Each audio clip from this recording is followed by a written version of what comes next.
अस्सलामु अलैकुम। परवाज़ news HD के साथ मैं हूं नूर फातिमा। नज़र डालते हैं आज की अहम खबरों पर।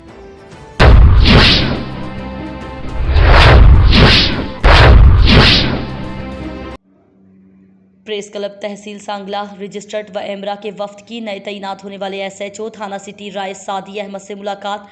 SHO का कहना था कि DPO ननकाना सैयद खालिद हमदानी की हिदायत पर और DSP सर्कल सांगला आसिफ रशीद की सरपरस्ती में जुराइम पेशा नासिर का किला कमा करना अव्वलीन तरजीह है। मजीद जानते हैं हमारे नुमाइंदे नदीम मुगल की इस रिपोर्ट में। जी नदीम, बताइएगा क्या तफसीलात हैं।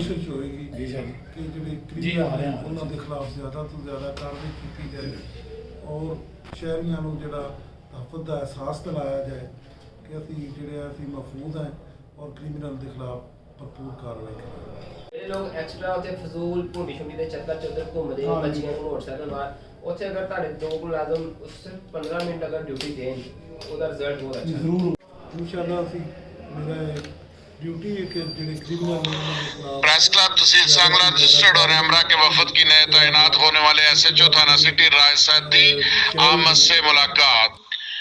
DPO ननकाना सैयद खालिद हमदानी की हिदायत पर और DSP सर्कल सांगला आसिफ रशीद की सरपरस्ती में जराइम पेशा अनासर का कला कमा करना अवलीन तरजीह है।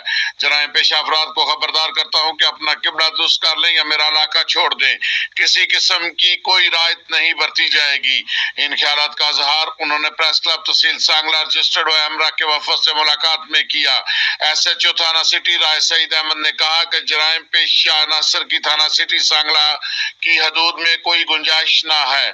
शराब, जुआ, कबाखाना के अड्डे बंद करना बतौर SHO सिटी मेरी अवलीन तरजीहात में शामिल है और तमाम फैसले मेरिट पर करने को तरजीह दूंगा ताकि शहर से बुराइयों का खात्मा मुमकिन हो सके और यह सांगला हिल अमन का गहवारा